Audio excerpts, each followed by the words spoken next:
Excellent. So we are just getting started as people are still coming into the room.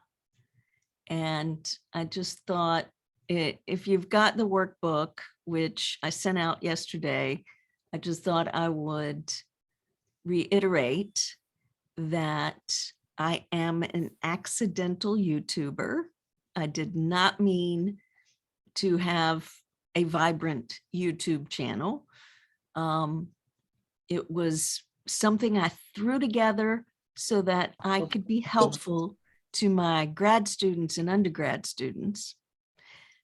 And then I went back a few months later after throwing this thing together, and my videos had thousands of views. And I thought, what the heck? Why are people watching these cheesy videos I threw up? I just, I couldn't get it to make sense. But I decided, I was really curious. I decided that I was going to find out why and how to replicate it and really pursue best practices and things so that I could share those with my students, both my undergrads and my grads. So I will get started here.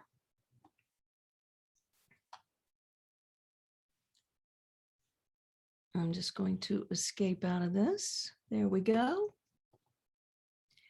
And first off, I'm going to start tonight with a little bit of a tour of YouTube channels that you have likely never seen before.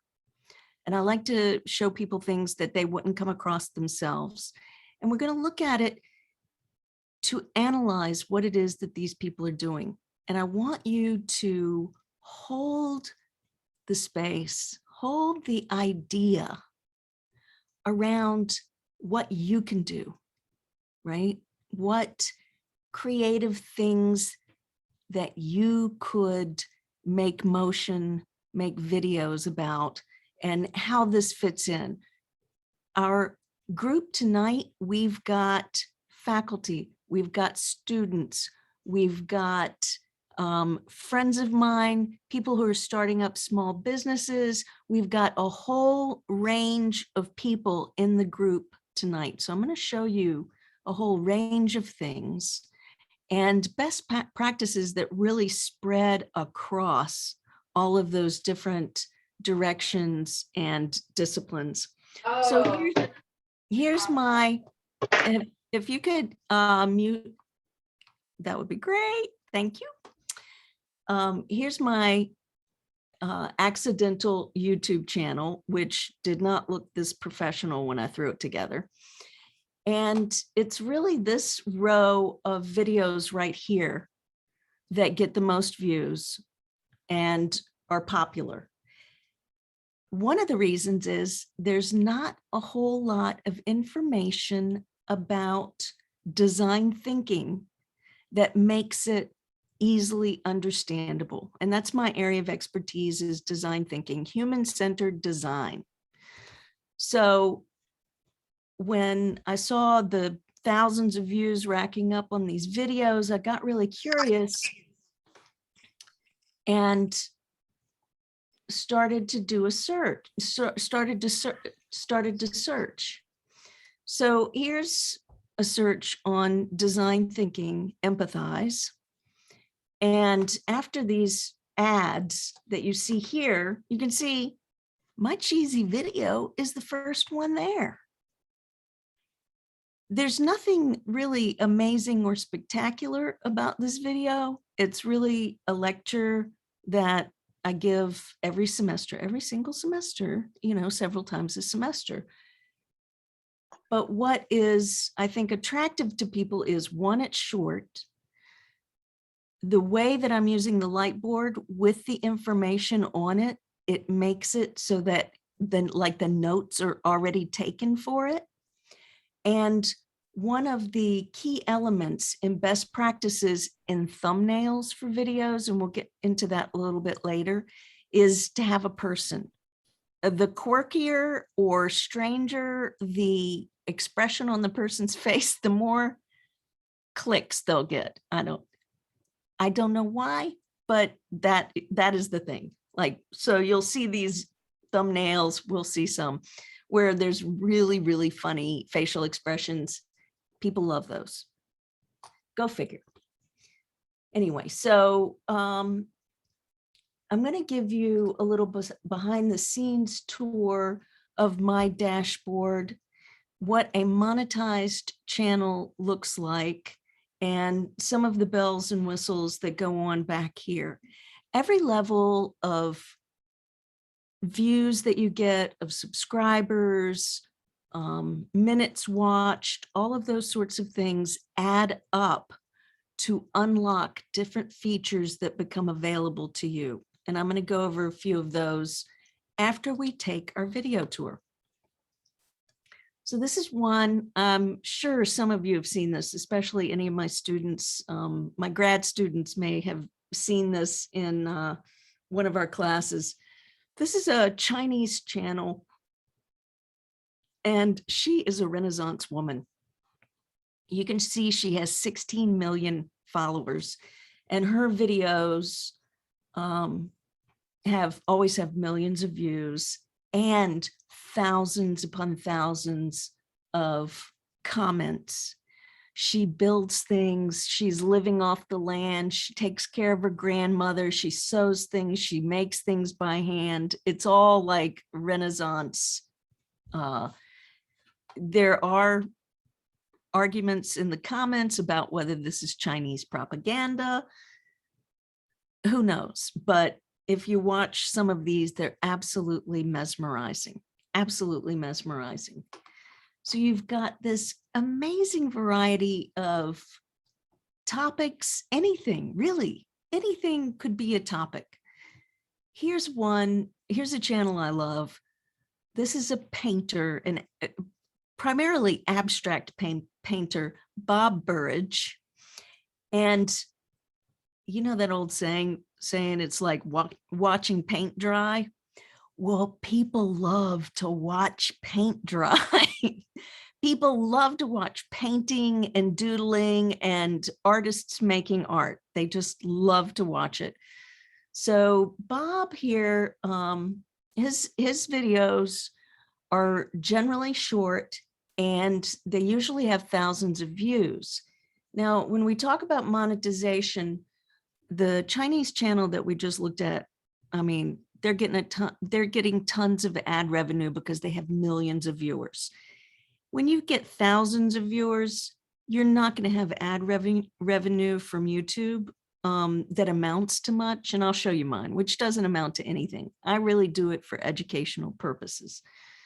So, but Bob here, he leads all kinds of art retreats and advertises those on his channel. So he has this following of people that not only watch his videos, but then go on these art retreats with him all over the world. So this goes back to, you know, why are you doing this channel and what do you want to do with it? Another one in the watching paint dry category is Creations by Cece. And she also is a painter and doodler, and people love, you can see 70,000 views, 115,000 views. People love to watch her make her little things. It's very peaceful. It's very soothing, very relaxing. But in terms of monetization, she's doing something different. She's doing something a little different. She has what is called a Patreon, and that is a website that many artists, musicians, podcasters, and YouTubers use to create community, to give special perks and things, and they have subscribers. So this is Cece's Patreon, and you can see it's got different levels of support. So people pay her, you know, $5 a month, $10 a month, whatever, to get access to special videos and whatever else she's offering.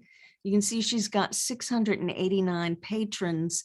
Even at her lowest level, that's about $3,500 a month that she's getting from her Patreon. So those two things work together. So if we look more, since we got a lot of faculty and students, if we look more at sort of the educational channels or whatever, there are brilliant, brilliant ones. Some are very high production value, some are lower production value, and I wanted to show you some of both. In this case, this is amazing, and I share this one with my students all the time. This guy just started his YouTube channel a year ago, really literally a year ago, and he already has almost 50,000 subscribers. So, and his videos about the history of photography and specific famous photographers are really amazing. His videos about how to see and how to look at things, awesome, really awesome. So the quality of content he's putting out, I have no surprise. It's no surprise that he has this many subscribers in such a short period of time. Some more famous people have YouTube channels that are wildly popular. This is Robert Reich's channel. And I'm sorry for it's taking a little bit of time to load. I'm at my university office thinking that the faster line would help today. So Robert Reich's, you can see he's got, 320,000 subscribers, tons of video. He does tons of video. He also does these little drawings and things. You see, he's got some animators and some graphics people that are helping him with some of his videos. Then RSA is an animation firm.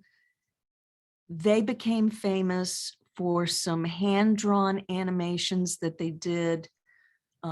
One in particular by Sir Ken Robinson on children's creativity, education and creativity, that blew up, and they've gotten into 3D animation. They do all kinds of things now. So it's wonderful to look at the different ways that people make educational and informational videos. Then I wanted to show you this guy, Professor Leonard. He's got 500,000 subscribers. And I have to say that these are sort of like the lowest production value videos that you can imagine. So when you're thinking about what it is that you want to do, these do not have to be spectacular technological productions in order to be popular and to have an audience. You can see these are, in some of these cases, it's a really, really badly lit classroom or room he's in, and he's using a whiteboard. It can't get much, and he's probably shooting it on his phone. Can't get much lower tech or the stuff that you have than that. So don't think that there is a barrier for you to create things that other people want to see and want to be a part of. So don't think you have to have all of this equipment and lighting and special cameras and all of those things.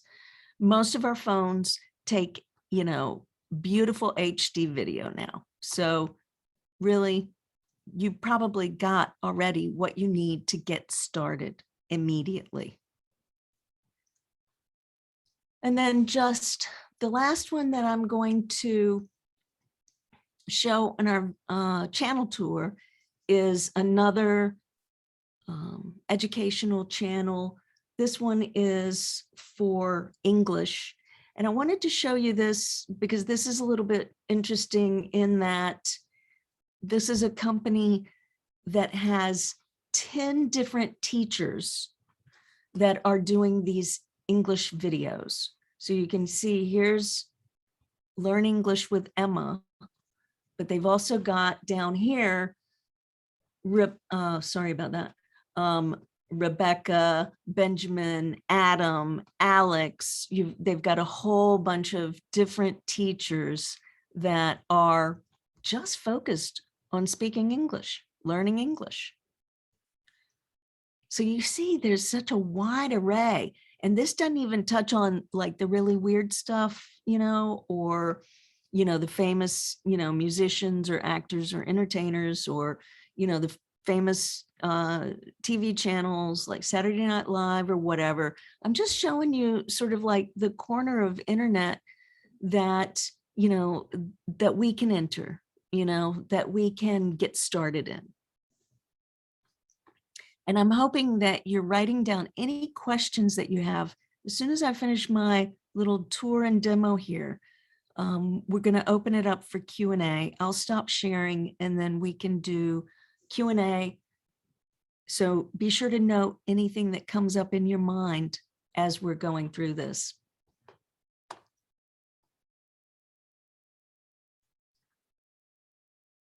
Let me get back to my little presentation here. I don't want to go completely full screen.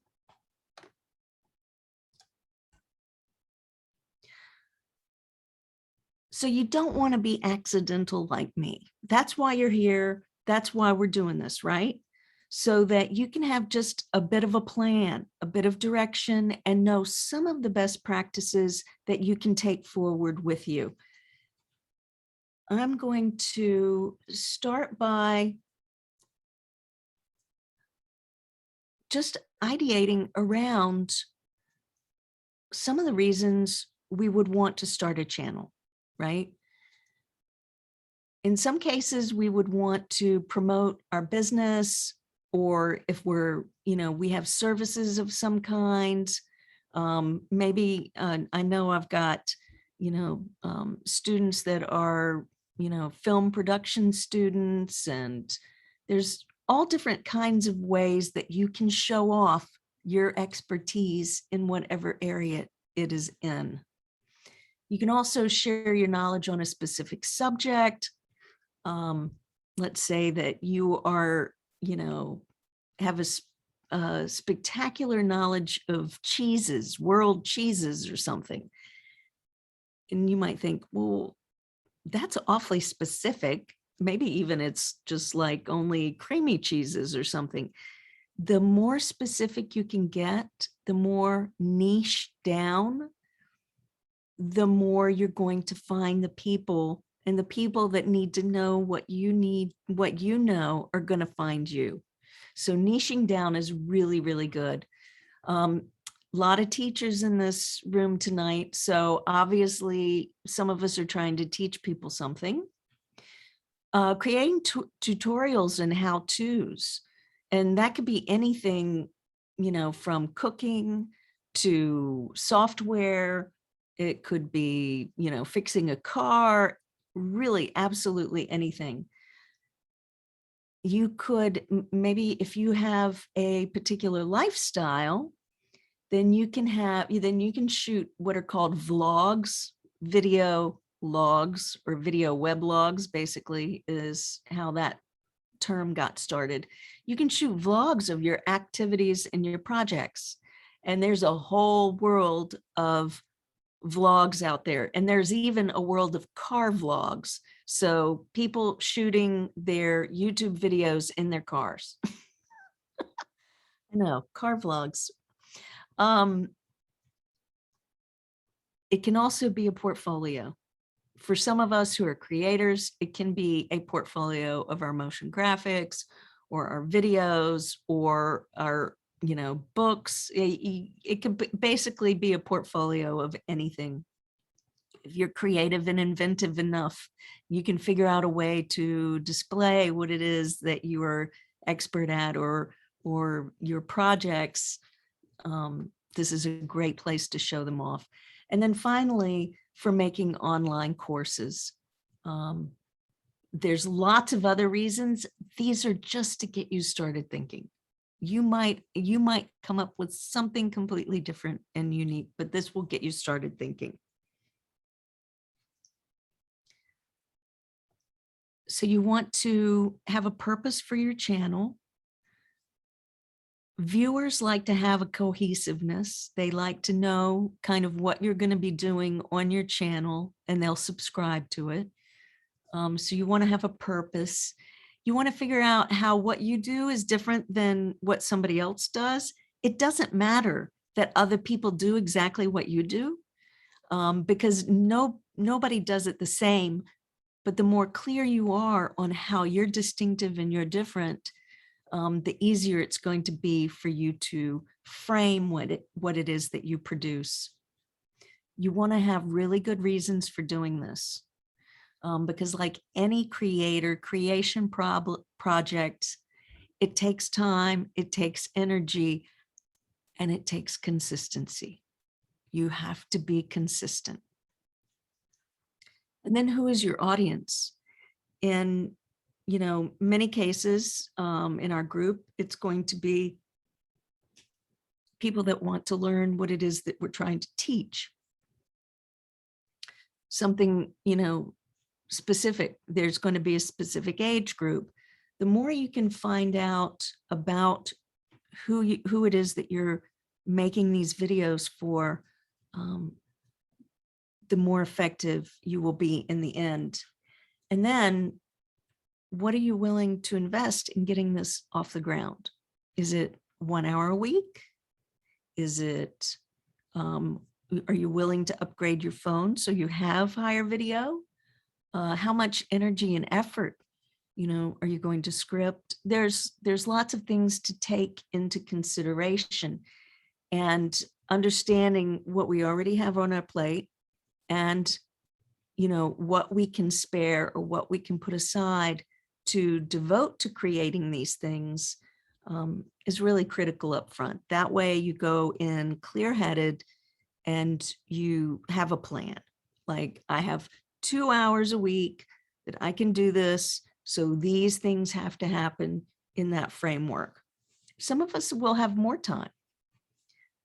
Some of us maybe even less. And maybe it is like a vlog that you do. So understanding what questions people have about your subject area is going to be extremely helpful for you. And I want to share this site, which some of you may already know about, but I'm sure it's new to some of you. It's called Answer the Public. And for the free version, you can ask, I think it's like 3 questions a day. But I'm just going to find out more about what people are wondering about human-centered design. So I'm not going to pick United Kingdom.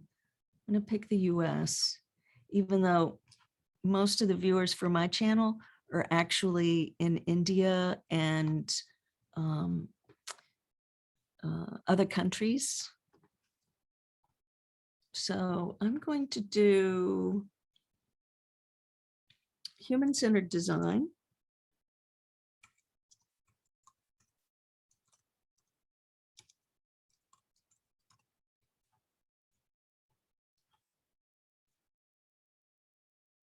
And now it's going to do its searching. Marketing agencies, advertising, PR companies, they're using the services like this and to Answer the Public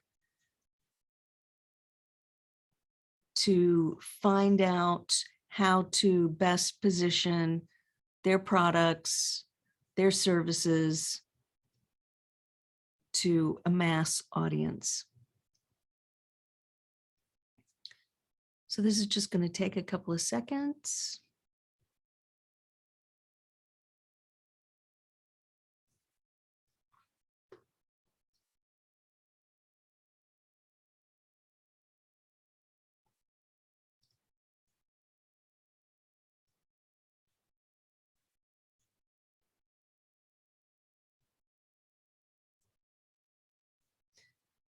This presents the data in both visual forms, and you can download CSV files. So you can have a spreadsheet that has literally all of the different questions and subjects around yours that have been asked through search engines and Quora and other forums. I'm going to let that cook so that we don't get held up. So as you are making your plan for your channel, you want to come in and fill this form out and have a bunch of different questions that you want to answer, right? A bunch of different questions that could also be phrased as problems you want to solve, questions you want to answer.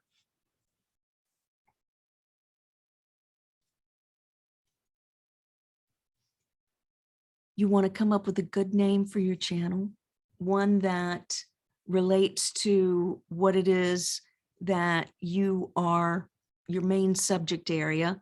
Some channels are just the name of the person, and that's fine, especially if you have a very, very specific area of expertise. You want to have, what are the main problems you're going to solve with this, right? In terms of course design, you know, the main problem I'm solving is, you know, explaining what human-centered design is, the different methods and processes within it, and different tools and techniques that go with that, right? With that subject matter. As you're filling these out, to sort of inspire you to make sure that you take the next steps, that you actually fulfill this pursuit, I want you to come up with your first 3 video ideas. They don't have to be long. They can be 2 minutes. They can be 3 minutes. It's just, you know, the more we get them done and just up there and experiment, the more we get momentum, right? And then this question, this is for creators of any kind. How will you stay motivated, right?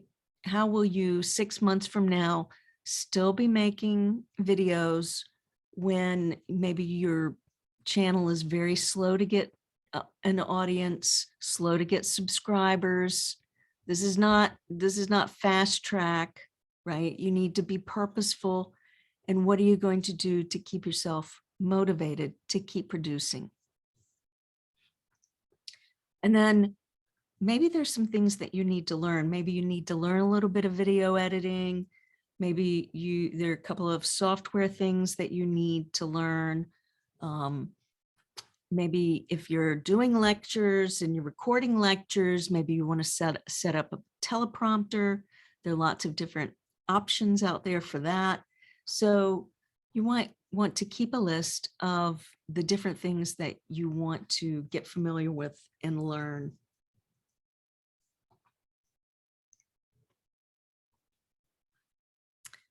So when I was talking about thumbnails for your videos earlier, and I was saying how, you know, pictures of humans are very attractive to people, even if we look quirky and weird in the images. Sometimes that's even more. Also with titling videos, there are formulas that help people find what it is that they're looking for. And these formulas also follow very similar title formulas for articles, blogs, magazines, and things like that. So you're going to see things here that are familiar from other forms of publications. So how-to titles, that's, you know, pretty self-evident. You know, how to change the tire on your car, do's and don'ts and pros and cons, very, very popular. You know, You may have seen them if you've been on YouTube much. Don't do X. That's super popular. Lists or listicles, right? Just like in other publication venues, lists are very popular. You know, the top 10 things you need to know before you X or whatever. Do it yourself. People love to see how to do something. Sometimes they just want to watch you do it. They don't even want to do it themselves, but think about how often you've looked something up on YouTube to see how to do it. Tips, ways, steps, right? The steps to X, 3 tips for Y, you know, ways to do Z, right? So title formulas, comparisons are hugely popular. This versus that. Specific result in a specific time, you know, learn speed reading in, 30 days or less or whatever. The word guide, a guide to something, mistakes. They love to see mistakes in titles, like the mistake I made when I was doing X. And then questions, titles in the form of questions, hugely popular. So what I'd like for you to do is think about your particular subject area, right? What your subject area is. I know I've got cybersecurity in the room. I've got other human-centered designers. We've got a whole range of people. So I want you to think just for a minute of a couple of these. Obviously, I want you to go back in and fill out the whole thing because, once you get, your ideation and your brainstorming going, then it's more likely you're going to make stuff and put it up there. But think for a second, just pick one of these off the list. Think about your particular subject and how you might title a video. The subject and the title for the video.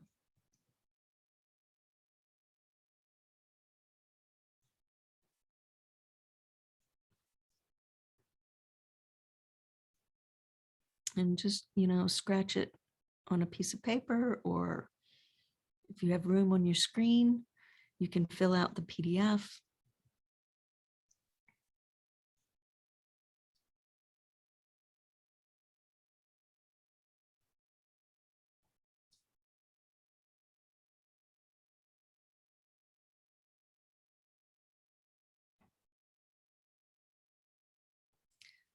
So you have a couple of pages in your workbook for you to get your ideas out on the page. You've got a mind mapping page, that you can scribble and draw and make a mess and get all the different random things out of your head.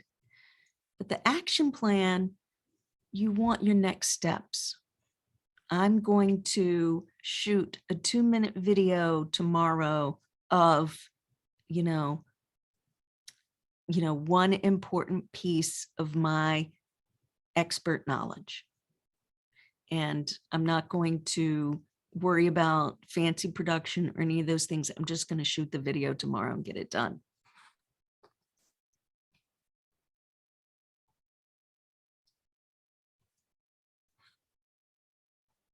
So let's go.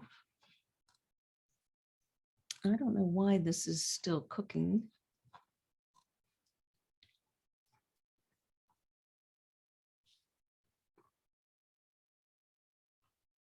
Here we go. All right, so human-centered design. Here's some of the questions. What does it mean? How does it work with engineering?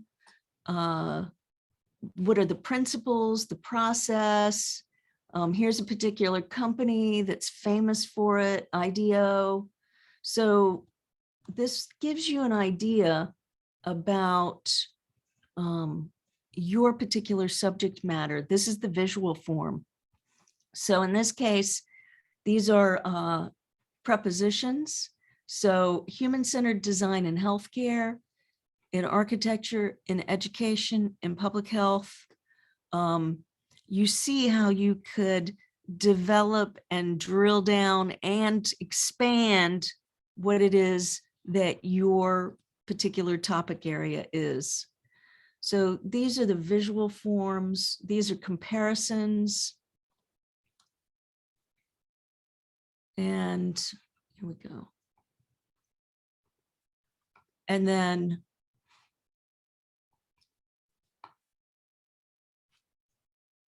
these are the different A to Z ideas and questions that come up around it. So you can see that you could really flesh out a huge amount of content that spoke to what people are searching for, answers to questions that they have, solutions to problems that they're trying to solve. And then you can see you can download the CSV here. Very, very helpful. So let's go into, no, that's the search result, my dashboard. So this is the behind the scenes dashboard. It's got access to the analytics. It's got the latest list of my published videos. Those of you who already have YouTube channels, this is going to look very familiar to you. This has the monetization summary. And as you can see, I'm not making a killing on this, nor trying to. But it does give me information to help my students so that they can go off and create monetized channels.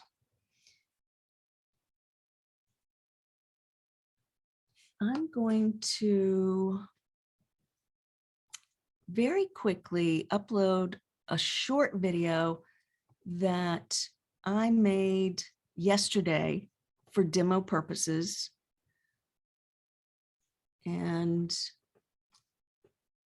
let's see, just so I can show you the steps for those that haven't, let's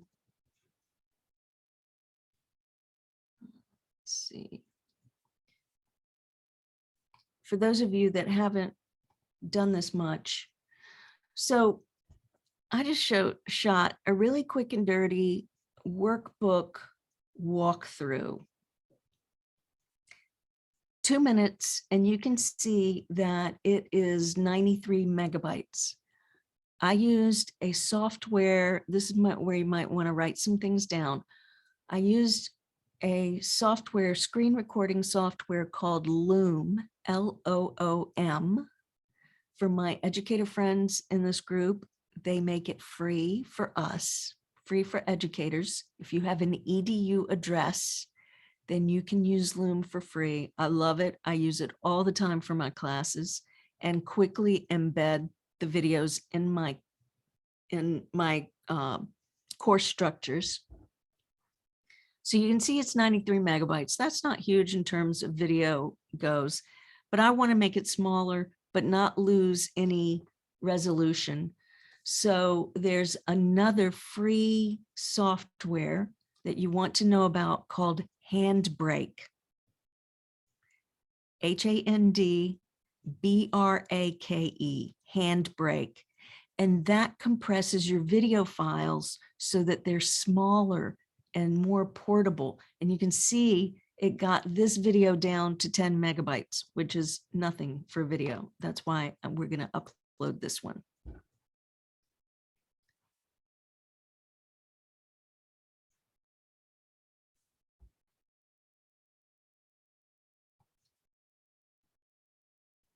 I'm not sure that being here was any faster than being on my DSL at home. So, all right, so now we're in the upload dialog boxes, which those of you who have a channel, this is nothing new to you.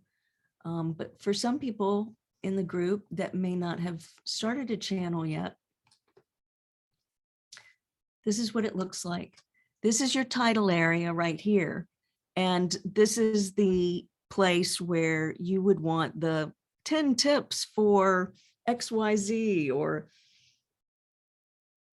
whatever catchy title, using some of the formulas that I shared with you. There are more formulas out there, but you've got to starting place.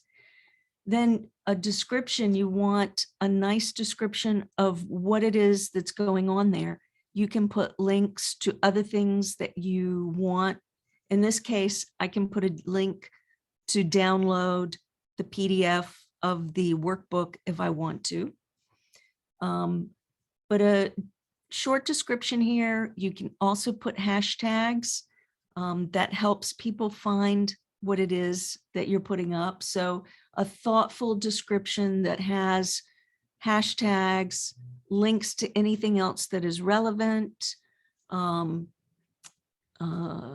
anything that you want your potential viewer to know.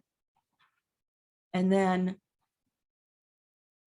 a custom thumbnail. The thumbnails need to be under 2 megabytes. And I think I forgot to make a thumbnail for this. So I'm just going to grab one from somewhere else really quick, just to show you. I'm going to delete this when I'm done. Let's see, I'm sure there's here we go. Here's a thumbnail right here. It's for something else. So you can see now, instead of seeing the first frame of the video, you're going to see this image right here. Once the viewer goes to that page, the thumbnail disappears. So this is completely uploaded. We're going to go ahead. We're not going to put it on a playlist. No, it's not made for children. I just always check that. And then here's the place where if you have earned monetization, monetization requires 1,000 subscribers and 4,000 viewing hours per year. So that first year you have to have 4 people watch your videos for 4,000 hours, and you need 1,000 subscribers before you can monetize. So if I put it on, then it gives me options for what can be on those ads, but I'm not going to turn this on.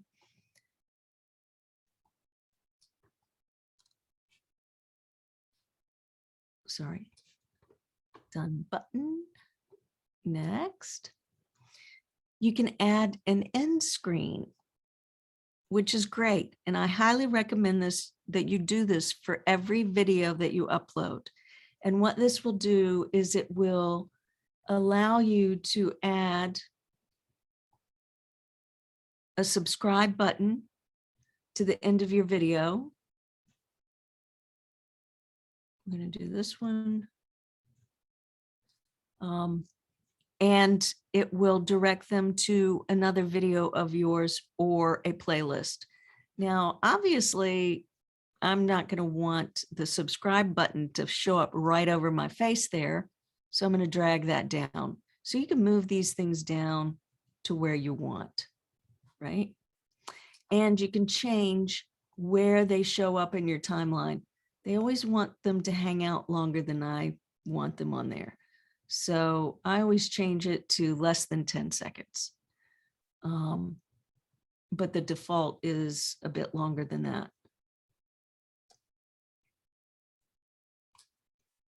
And you can just drag the end of it.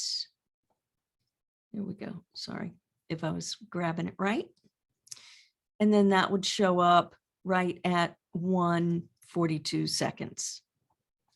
So we're going to click save.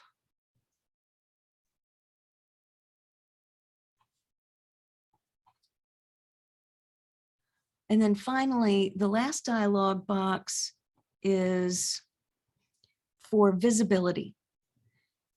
And for my other professors that are in the group here tonight, a lot of times we don't want anybody else to see. We want our students to see it, and we're just going to embed it in Blackboard or whatever our content management or learning management system is, right? So I upload a lot of unlisted videos. Nobody else can find them if they don't have a link to it, and then embed them in my courses. So that's just for my students, I don't really want to put those in the public. Some are both. Some I have public and also embed in my courses, but it really depends on what it is that I'm doing. If you have earned the level where you can have members to your channel, so some channels reach a level of subscribers and watch hours that they can have memberships, paid memberships to the channel. In those cases, only the members would have access to that. So that's giving them special perks, special bonuses that only they get for paying that. So that's kind of like a skirt around the Patreon option for that. Most of my videos I make public, and then private means that only people you give the password to or the link to can watch that video. And then you can schedule videos. So if you don't want to release them, let's say you batch produce videos, highly recommend batching. Make a bunch of stuff at one time. It saves time, it saves energy. You can get a bunch, 5 or so videos done in one batch.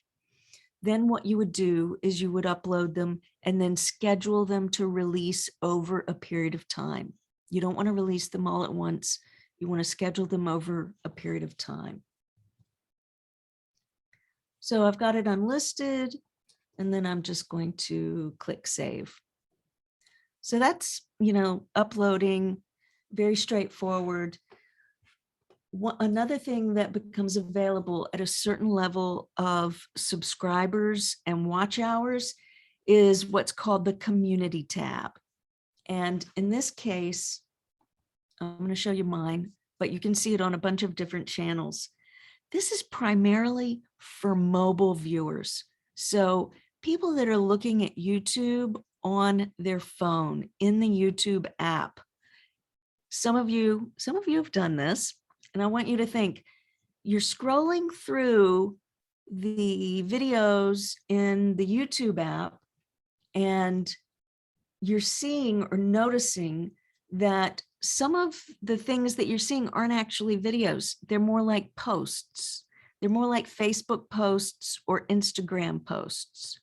Those are actually community posts that are made by channels that have reached the level where they can make community posts. So they look just like Instagram. They're promoting something.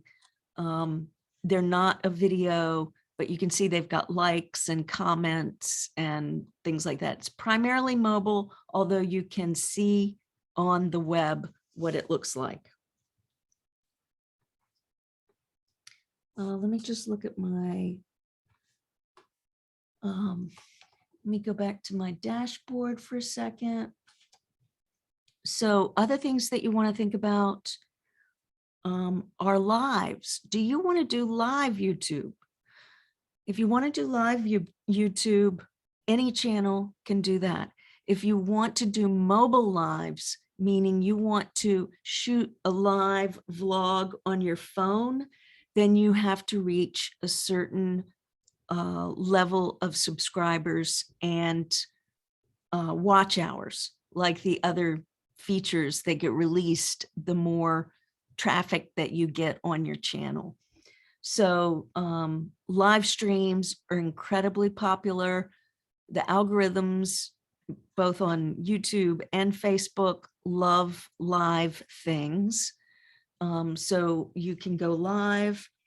You can also set your videos to premiere. So when we were in the public unlisted in the schedule, you know, do you want this to be an instant premiere or scheduled premiere? And that just gives like a countdown timer for when the video is going to go live.